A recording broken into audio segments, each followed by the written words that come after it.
Bismillah, au nom d'Allah, Alhamdulillah, toutes les louanges appartiennent à Allah. Wassalat wassalam ala Rasulillah, bénédiction et paix sur le messager d'Allah. Assalamu alaikum wa rahmatullah. À travers cette série de podcasts, le professeur Fathallah et moi revenons sur certains passages du Coran et de la Sunna et les interrogations qu'ils soulèvent par rapport à notre quotidien. Assalamu alaikum Fathallah, Alaykoum salam wa rahmatullah wa barakatuh. comment vas-tu? Ça fait un petit moment qu'on avait arrêté cette série. Je suis heureux de la reprendre avec toi. Ça fait un petit moment, alhamdulillah. Barakallahu fik réciproquement. Alors aujourd'hui, nous allons parler d'un verset, le verset 135 de la Sourate An-Nisa. Fatih Allah, je te tends la main pour lire ce passage et le traduire, Inch'Allah. Allah, barakallahu fik. أعوذ بالله السميع العليم من الشيطان الرجيم.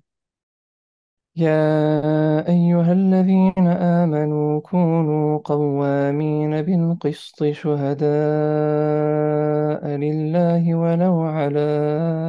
أنفسكم ولو على أنفسكم أو الوالدين والأقربين إن يكن غنيا أو فقيرا فالله أولى بهما فلا تتبعوا الهوى أن تعدلوا وإن تلووا أو تعرضوا فإن الله كان بما تعملون خبيرا.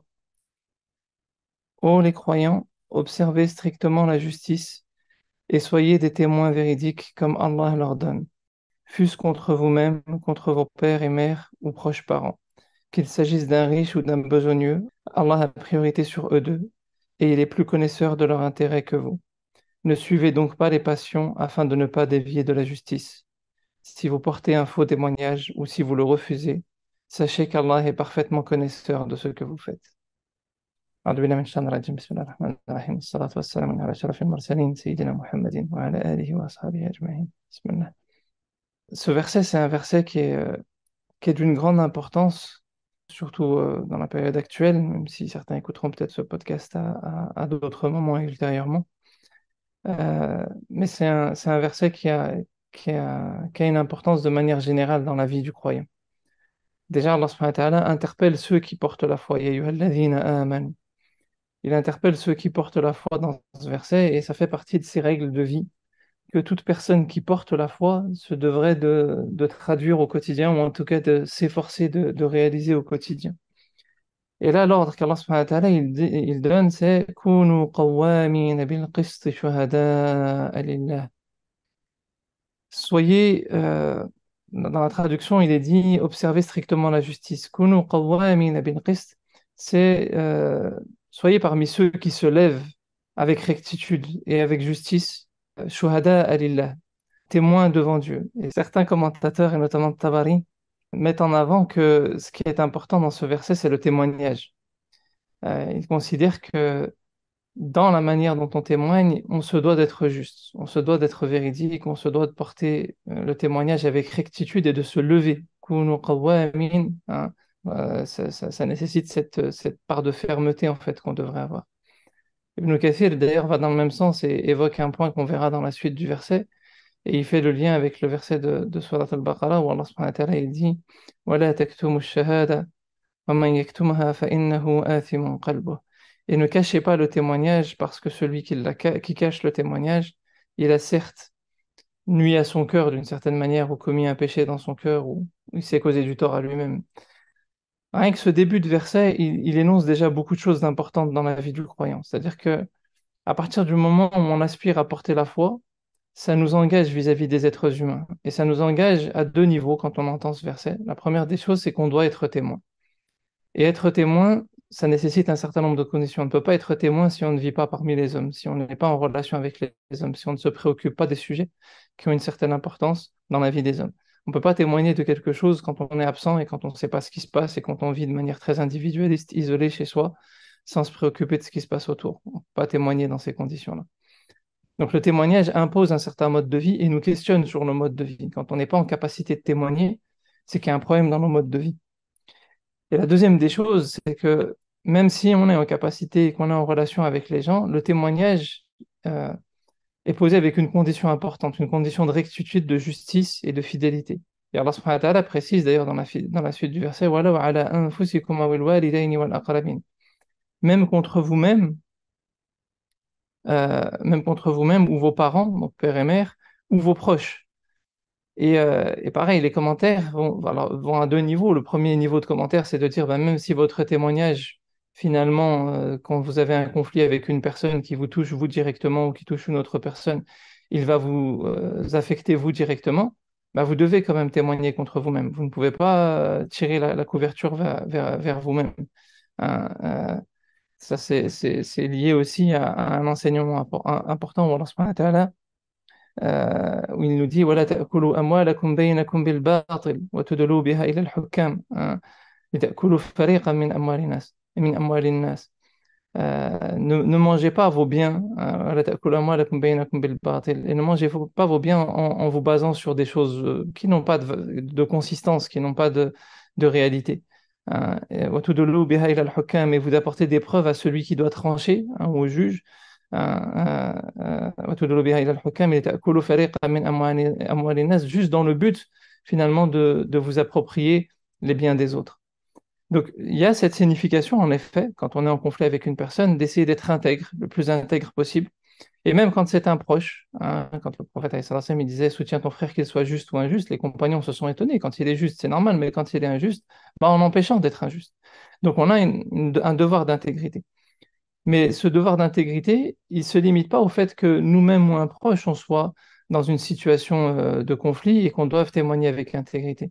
C'est plus que ça. C'est-à-dire que même contre vous-même ou vos proches, ou vos parents ou vos proches, il est possible que parfois on soit amené à témoigner de certaines situations qui pourraient nous mettre dans la gêne. Et là, je prends la situation d'aujourd'hui avec ce qui se passe en Palestine. Beaucoup se taisent face à ce qui se passe, au massacre des populations et au bombardement qu'il y a sur Gaza actuellement. On n'a pas le droit de se taire face à de tels types d'injustices.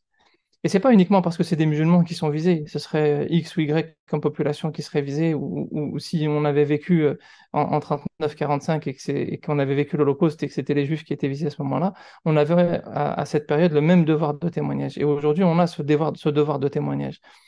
On a ce devoir de témoignage, ça veut dire qu'on a le devoir de se préoccuper de ce qui se passe là-bas. Et d'ailleurs, si on ne s'en préoccupe pas, c'est un double problème. C'est un problème parce que normalement, on se doit d'être en lien avec les populations les plus faibles, d'avoir le souci et la préoccupation, surtout quand il y a des situations dramatiques comme celle-ci. On doit essayer de chercher à savoir ce qui se passe. Mais ça, je vais y revenir un peu plus tard dans la suite du verset.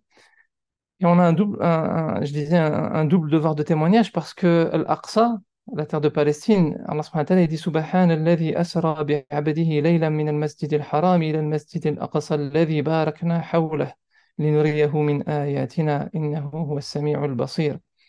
Gloire à celui qui a fait voyager son serviteur de nuit de la mosquée sacrée, c'est-à-dire la Mecque, jusqu'à la mosquée Al-Aqsa. Et Allah subhanahu wa ta'ala précise Barakna hawlah, nous avons béni ses alentours. Et l'une des explications sur nous avons béni ses alentours, Allah subhanahu wa ta'ala dit dans la suite Linuriyahu min ayatina, afin de lui faire voir nos signes. Et on dit que l'une des significations de la bénédiction d'Al-Aqsa, c'est qu'elle fera toujours la distinction entre le bien et le mal, entre le mauvais et ce qui est positif, entre ce qui est juste et ce qui est injuste. Et que chaque croyant doit toujours se tourner vers l'Aqsa comme pour avoir un repère justement qui lui permet d'évaluer ce qui est bon et ce qui est mauvais. Et le problème, c'est qu'on a peut-être perdu ce lien avec Al-Aqsa et qu'on ne regarde pas suffisamment ce qui se passe là-bas, toutes ces années qui sont passées. Et certains vous disent aujourd'hui, oui, mais avec l'actualité, certains médias disent A et certains médias disent B. Comment on s'y retrouve là-dedans? Il y a 75 ans d'histoire et même plus que ça en réalité, on devait remonter. Mais contentons-nous déjà de 75 ans d'histoire avec des condamnations, avec des rapports d'organisations internationales qui sont clairs et explicites sur ce qui se passe en Palestine et sur les injustices que subissent les Palestiniens depuis de très nombreuses années. Donc il y a à un moment donné des évidences qui doivent nous ramener aussi à nos propres modes de vie. Le fait de ne pas se préoccuper de ce qui se passe là-bas, ben, on perd un repère important et on perd une capacité de témoignage qu'Allah subhanahu wa ta'ala exige de nous. D'accord?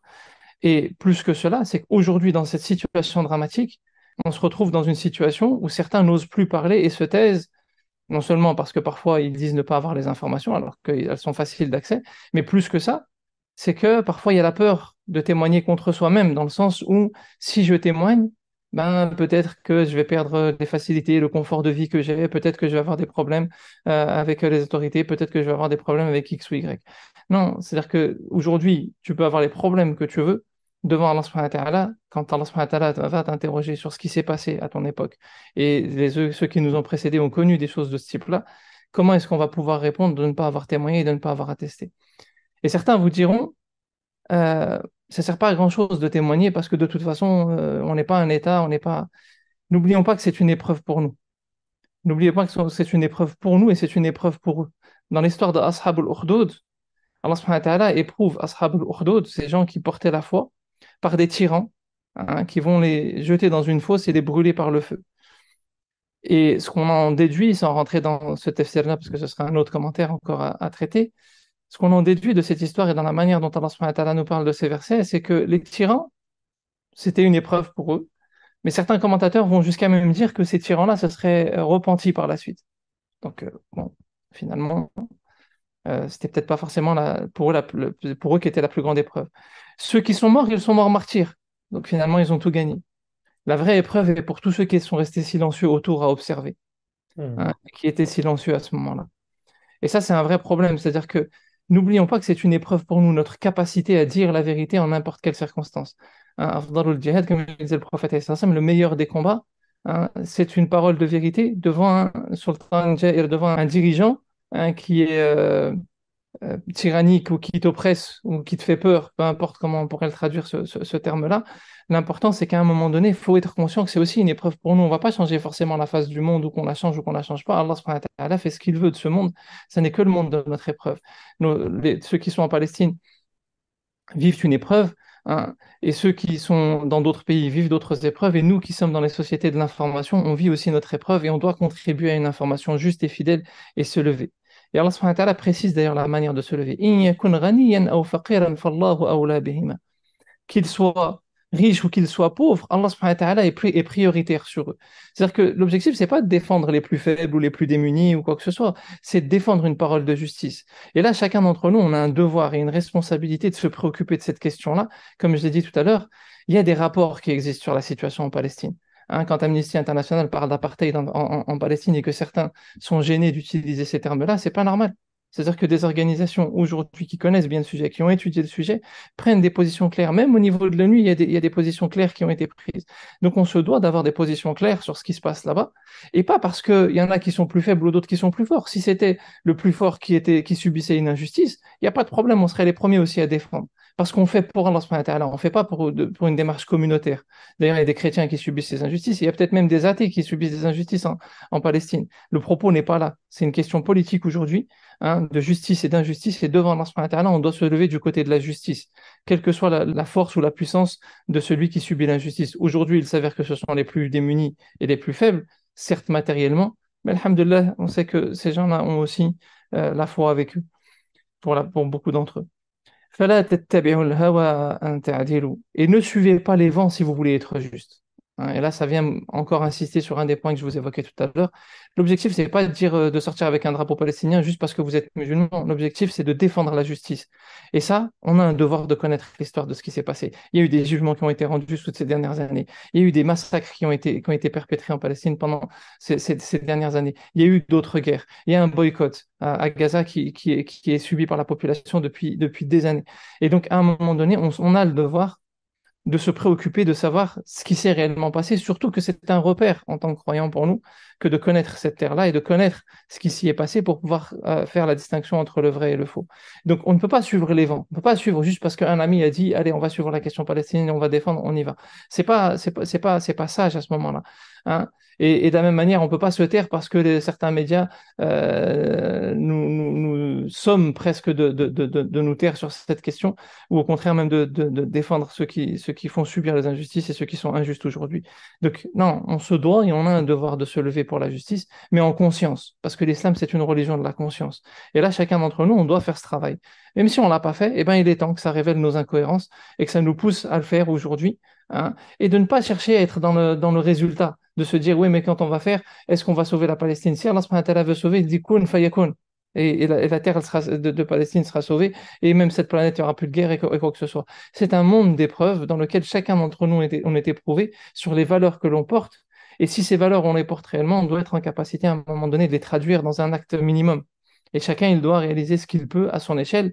Hein, récemment, par exemple, je parlais des manifestations, mais récemment, par exemple, le tribunal administratif a donné raison à ceux qui menaient des opérations de boycott, alors que beaucoup ont encore de la gêne sur ce sujet. Hein. Il faut se rappeler qu'en Afrique du Sud, l'une des choses qui a permis de donner gain de cause euh, à ceux qui subissaient l'apartheid en Afrique du Sud, ça a été notamment le boycott. Donc il y a des leviers qui existent. Hein, et alhamdoulilah, même s'il y a des leviers qu'on ne partage pas forcément tous, certains prônent l'idée qu'il faut aller interpeller ses députés, etc. Peu importe, j'ai envie de dire chacun avec ses convictions et ce qu'il pense être le meilleur à faire, mais que chacun se lève avec justice. وإن تلووا أو تعرضوا فإن الله كان بما تعملون خبيرا. Et si vous faites un faux témoignage, ou vous ne dites pas la vérité, hein, et ça, cette vérité, dites ce dont vous êtes convaincu pour Allah subhanahu wa ta'ala, pas pour plaire à X ou pour plaire à Y ou à qui que ce soit qui vous somme de dire ou de ne pas dire. Dites ce qui vous semble vrai. وإن تلووا, parce que si vous ne le dites pas, ou vous vous détournez, hein, j'ai fait référence tout à l'heure au verset de Surat al-Baqarah qu'évoquait Ibn Kathir, hein, celui qui n'atteste pas et qui ne témoigne pas, hein, alors que ça lui est demandé de témoigner. Et là, nos frères en Palestine demandent de témoigner. Hein. Ce qu'ils nous demandent en ce moment, c'est ça. Ils ne demandent même pas d'argent. Ils demandent que des voix en Occident se lèvent et disent la vérité. Donc, celui qui se détourne au moment où on lui demande, ça sera un mal dans son cœur. On est en train de détruire notre propre foi. Mais là, Allah subhanahu wa ta'ala va plus loin en nous disant, celui qui fait un faux témoignage ou qui se détourne, فإن الله كان بما تعملون خبيرا. Certes, Allah subhanahu wa ta'ala sait très bien ce que vous faites. Et là, cette expression dans la rhétorique arabe, on peut avoir l'impression de se dire, ah, c'est pas très grave. Allah subhanahu wa ta'ala, il sait, mais il n'a pas dit qu'il allait avoir une sanction ou quoi que ce soit. Mais au contraire, dans la rhétorique arabe, c'est que là, c'est une formule qui met en exergue le fait que euh, si tu n'es même pas conscient de l'importance et de la gravité de ça, Allah subhanahu wa ta'ala, lui, il sait. Et rappelle-toi simplement du jour où tu vas le rencontrer. Et rien que le fait de se rappeler de ça, sans savoir ce qui nous attend en réalité devant Allah subhanahu wa ta'ala, pour s'être tu face au témoignage qu'on devait porter, bah, devrait nous mettre en alerte. Donc, c'est vrai sur cette question palestinienne, et en réalité, ce verset maintenant, pour le généraliser un peu plus, c'est vrai de manière générale. Aujourd'hui, certains peuvent voir des conflits de voisinage, et ils vont regarder par la fenêtre, et ils se taisent, et ils ne disent rien. On voit des injustices dans certaines écoles, on voit des injustices au travail. Il y a encore 20, 30, 40 ans en France, il y avait des syndicats qui pesaient et qui avaient du poids dans les entreprises, et qui se levaient face à certaines injustices. Il y avait des associations de parents d'élèves qui avaient du poids dans les écoles. Il y avait des associations de quartier qui avaient du poids dans la vie des quartiers. Aujourd'hui, tous ces rapports de contre-pouvoir ont tendance à disparaître dans nos sociétés et ça pose un vrai problème. Ça pose un vrai problème parce que quand on dit que le pouvoir appartient à Allah subhanahu wa ta'ala en islam, ça se traduit dans un modèle de société où il y a un équilibre des pouvoirs. Hein, ça ne se traduit pas dans un modèle de société où on donne le pouvoir à un calife, où on donne le pouvoir à un imam qui va diriger tous les autres, parce que ça reste un être humain faible. Et on a eu des tyrans dans l'histoire musulmane. On a un modèle de société où justement on fait en sorte de trouver des leviers, comme Uthman radiallahu anhu a trouvé le système du waqf pour financer des voies de contre-pouvoir, ou comme d'autres savants ont proposé d'autres leviers, hein, ou comme Ibn Khaldun il parle du système d'Al-Jah. Alors on ne va pas rentrer dans tous ces systèmes qui existent, mais tout ça pour dire que nos savants et nos anciens ont essayé de réfléchir des solutions pour avoir des équilibres, un certain nombre d'équilibres plutôt dans la société, et chacun à son échelle, y compris dans sa propre famille. Déjà dans la manière dont il gère sa propre famille, qu'il ne soit pas injuste et qu'il ne soit pas un tyran et qu'il donne les leviers pour faire en sorte qu'il y ait une expression de la justice dans son propre foyer. Hein, et qu'Allah subhanahu wa ta'ala vienne en soutien à nos frères en Palestine et à tous ceux qui, sur cette terre, subissent des injustices. Voilà, donc ce partage de commentaires, certes orienté spécifiquement au vu de l'actualité sur la question palestinienne, mais qui en vérité touche un nombre de questions beaucoup plus larges. Je ne sais pas quels échos, toi, ça te fait, Abdelrahman, par rapport à ce verset, que ce soit par rapport à l'actualité ou par rapport à ce sujet plus largement, peut-être qu'on aura.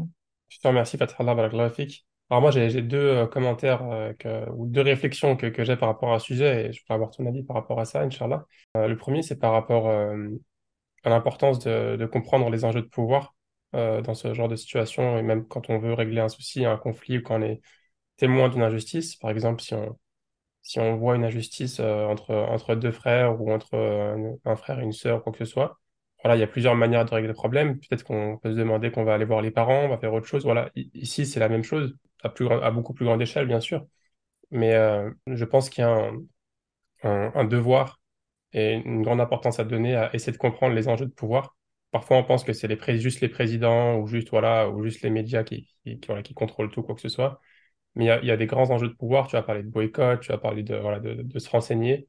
Il y a, je pense, un grand élément à donner et beaucoup de temps à donner à essayer de bien comprendre les choses avant d'agir et avant juste voilà, de mettre son énergie un peu partout, entre guillemets, parfois même perdre son énergie sur des choses qui n'ont pas forcément beaucoup d'impact derrière. Donc ça, c'est la première réflexion, je vais avoir ton avis. Et la deuxième, c'est quand on regarde un peu dans le Coran et dans les récits prophétiques, je me posais la question, on voit souvent, quand les peuples sont victimes de tyrannie, le souci principal des prophètes que je vois, hein, tu pourras me corriger si je me trompe, ça reste que la population puisse continuer à pratiquer sa religion et garder ce monothéisme, ce rattachement à Dieu.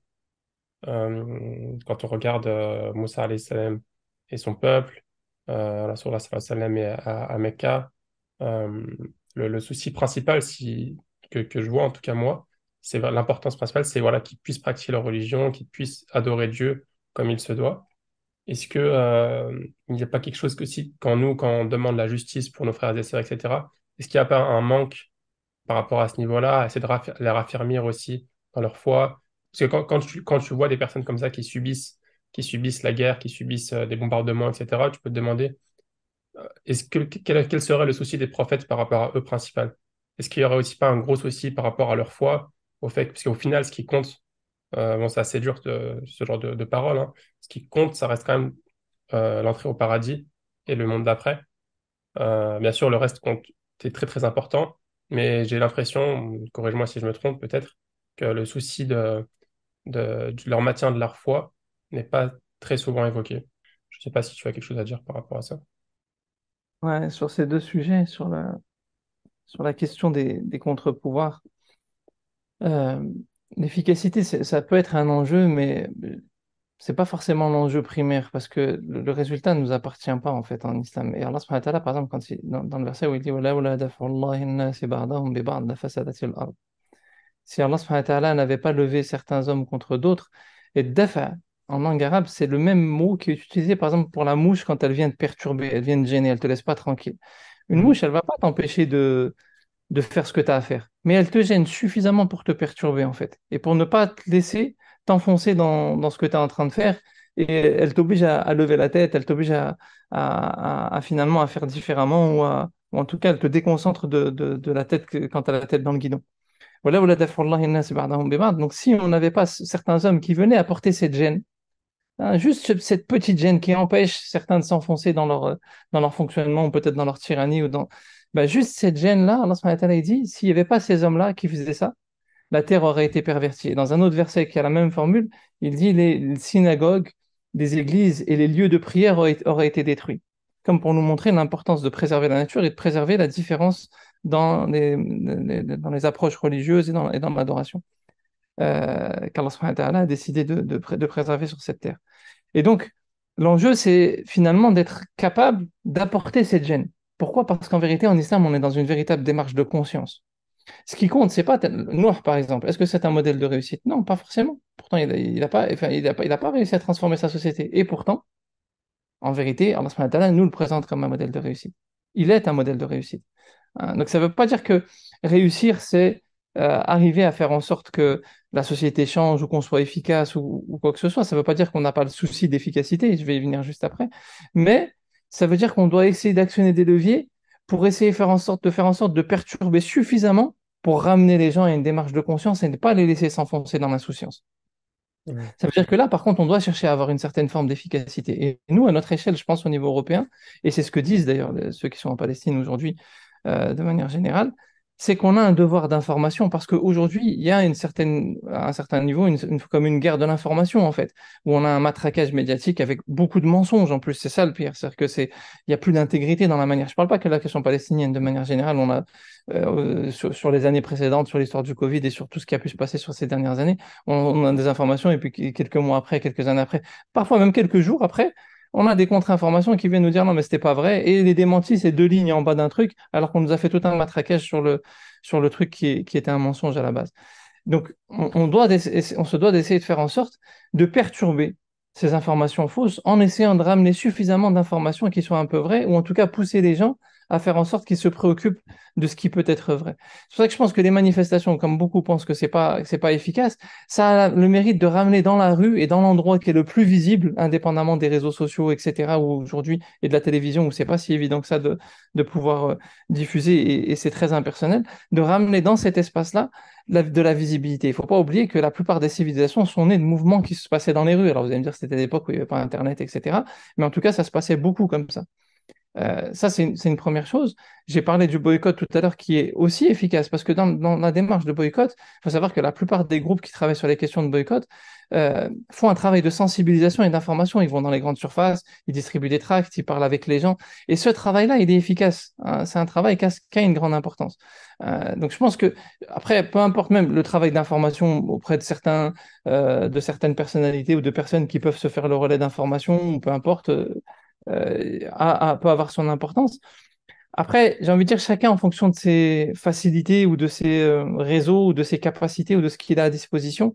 On a tous la possibilité, en tout cas, de communiquer à une certaine échelle et parfois on va pas oser ouvrir le sujet ou on va l'ouvrir que entre convaincus. Il faut oser parfois ouvrir le sujet avec des personnes qui sont peut-être moins convaincues autour de nous parce que c'est aussi comme ça qu'on va en vérité décloisonner. On n'est pas dans une logique de guerre pour pouvoir convaincre ou pour pouvoir... Non, on est dans une logique de gêner ces informations fausses pour pouvoir faire en sorte que les gens soient dans une démarche de conscience. Et donc, tout ce qu'on peut dire là où on peut le dire, il faut le dire, mais après, ça nous met face à nos responsabilités. Est-ce que nous-mêmes, on a fait la recherche d'informations fiables? Parce que si tu viens et que tu ouvres le sujet, et que toi aussi, tu es dans l'émotion pure, mais que tu n'as pas grand-chose comme élément fiable à porter sur la table, bah, ça te met face à tes incohérences. Donc, on a un Mhm. devoir de recherche de ce qui est vrai, hein, et de ce qui est fondé. Et là, ne pas hésiter à en discuter dans ses relations de voisinage, dans ses relations professionnelles, là où on peut, etc., avec des gens qui n'ont pas forcément ces informations, là où c'est possible, bien entendu. L'objectif, c'est pas de mettre les gens dans la gêne non plus, même si on doit tous essayer à un moment donné de dépasser cette gêne. Concernant la deuxième question, c'était sur Le souci par rapport à à la fois. la foi. Ouais. À la fois, alors, c'est vrai que c'est peut-être un sujet qui est peut-être moins évoqué, même s'il y a des actions, par exemple, qui sont menées dans les mosquées, là, actuellement, il y a l'objectif de faire de relancer ce qu'on a, une des sunnas du prophète, alayhi salatu wassalam, qui était Kunut al-Nawazil, le fait de faire l'invocation de Kunut dans les différentes prières, même si c'est un petit sujet de divergence chez les savants, mais alhamdoulilah, il y a une initiative qui va dans ce sens-là actuellement. Euh, mais ça évoque pas forcément la problématique de eux, comment est-ce qu'ils peuvent vivre leur foi. Honnêtement, des contacts que j'ai, et surtout moi j'ai eu la chance d'y aller, ouais, maintenant c'est assez vieux parce qu'il n'y a plus la possibilité de rentrer à Gaza depuis très longtemps, mais c'était il y a plus d'une dizaine d'années. De ce que j'ai pu constater, j'ai vu des gens, en tout cas, qui m'inspiraient moi à la fois. Malgré le fait qu'ils étaient sous boycott et sous blocus, quand je suis rentré, il y avait des bombardements, parce que là, on parle des bombardements parce que c'est atroce et c'est un massacre ce qui est en train de se passer, mais des bombardements, il y en a pratiquement tout le temps. Ça s'arrête pratiquement jamais. Il y a régulièrement des bombardements, pas à la même échelle, bien entendu. Mais malgré ça, malgré leur mode de vie, malgré tous ces éléments-là, la majorité des gens que j'ai vus sont des gens qui inspirent véritablement la foi parce que ils ont un sens à leur vie, ils ont une mission, ils ont un projet, ils ont une fidélité à une cause et ils savent qu'ils sont là pour Dieu. J'ai même, ça va peut-être vous étonner, hein, même pour avoir discuté avec des chrétiens, j'ai senti aussi cette conviction chez des gens qui étaient chrétiens et autres, encore plus chez les musulmans, parce qu'ils ont vraiment un mode de vie, sans rentrer dans les détails, où ce qu'on étudie, ou ce qu'on essaye de s'imposer, nous, à une certaine échelle à nous-mêmes, dans le rapport à la prière de nuit, dans le rapport à la discipline de vie, à l'attachement aux mosquées, au mode de vie, et à la modération dans la consommation, etc. C'est quelque chose qui est ancré chez eux. C'est pas juste un Mhm. effort qu'ils essayent comme nous d'installer parce qu'on rame pour pouvoir arriver à l'installer dans nos quotidiens. Et certains même peut-être s'en préoccupent, peut-être même pas, et c'est malheureux. Mais eux, c'est ancré, c'est installé. Donc c'est plus eux en vérité qui nous inspirent la foi et qui devraient se préoccuper peut-être de l'état de notre foi. Et d'ailleurs, dans certaines interventions, certains Palestiniens, c'est ce qu'ils disent d'ailleurs, hein, en gros, réveillez-vous, quoi, parce que nous, alhamdoulilah, on sait pourquoi on est là, on sait ce qu'on est en train de faire, mais c'est aussi une cause pour vous, et à un moment donné, bousculez-vous, parce que vous êtes en train de passer à côté de votre épreuve. et certains n'hésitent même pas à nous bousculer dans ce sens-là, dans certaines de leurs interventions. Après, il faut pas être naïf. Il y en a certains, c'est très compliqué, ça les éloigne même de la foi, certains n'ont qu'une envie, c'est quitter cette terre, et certains même sont dans la corruption, etc. Faut pas être dans la naïveté que c'est un paradis sur terre. C'est une terre d'épreuves, et dans l'épreuve, ben, certains, ben, alhamdoulilah, c'est bénéfique, et pour d'autres, ça les éloigne. Mais Ouais. ça, c'est la tradition d'Allah subhanahu wa ta'ala sur cette terre. Que faire Hmm. pour cela? Ben, à part invoquer pour eux aujourd'hui, malheureusement, au vu de la situation, je vois pas trop ce qu'on peut faire de plus. Qu'Allah subhanahu wa ta'ala, il les raffermisse et qu'il fasse en sorte que cette épreuve. euh, Parce que dans toute épreuve, quelle que soit la difficulté matérielle, physique, euh, peu importe le niveau de difficulté qu'on peut subir, relationnel, humaine, peu importe, l'enjeu, il va se situer au niveau du cœur. Quand le cœur est serein et apaisé dans une épreuve, Hmm. bah, quelle que soit l'épreuve, alhamdoulilah, on la passe et on est serein à l'intérieur. Mais quelle que soit l'épreuve, aussi minime soit-elle, ou même, j'allais dire, le confort, l'épreuve de la richesse, du confort, de tout ce qu'on veut, quand à l'intérieur on est perturbé et qu'on n'est pas serein, c'est destructeur. Et c'est pour ça que vous avez des gens qui vivent dans des conforts extrêmes qui explosent psychologiquement et qui ne tiennent pas, et inversement, d'autres gens qui dégagent une sérénité malgré les difficultés qu'ils vivent. En tout cas, eux, il me semble être des gens qui ont conscience pour la majorité d'entre eux du sens de cette épreuve. Et ils sont plus, eux, un modèle pour nous qui doit nous réveiller que dans le sens inverse. De ce que moi, en tout cas, je vois d'eux, wallah alam. Après, Ouais, seul moi Allah aussi, subhanahu wa on ta'ala. a vu pas mal de vidéos. Après, on n'est pas sur le terrain, mais de ce qu'on entend et de ce qu'on peut voir, on a l'impression que des fois, on se demande comment ils font, quoi. On peut faire ce qu'on veut, limite. On a la liberté absolue par rapport à eux en comparaison.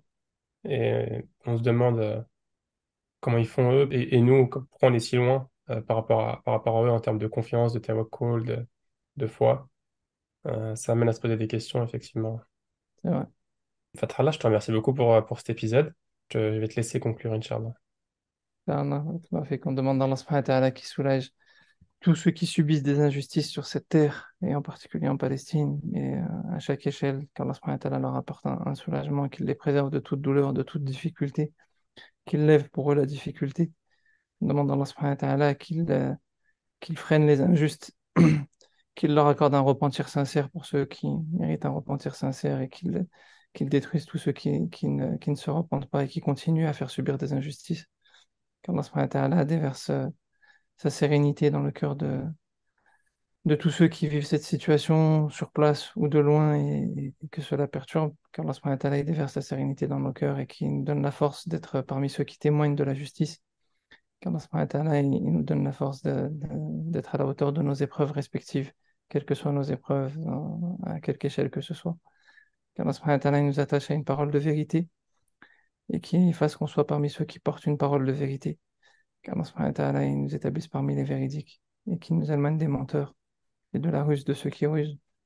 Qu'Allah subhanahu wa ta'ala, il nous guide ainsi que nos familles et nos proches. سبحانك اللهم وبحمدك أشهد أن لا إله إلا أنت أستغفرك وأتوب إليك وأستغفرك وأتوب إليك ونستغفرك ونتوب إليك وصلى اللهم على نبينا محمد وعلى آله وأصحابه أجمعين وآخر دعوانا أن الحمد لله رب العالمين. بارك Alhamdulillah, الله je te remercie, فيكم. Fatah. Rafik Barakallah, à bientôt, Inch'Allah, tout le monde. Et je vous dis à bientôt pour un prochain épisode. Salam alaikum, Fatah. السلام عليكم ورحمة الله وبركاته. إن شاء الله.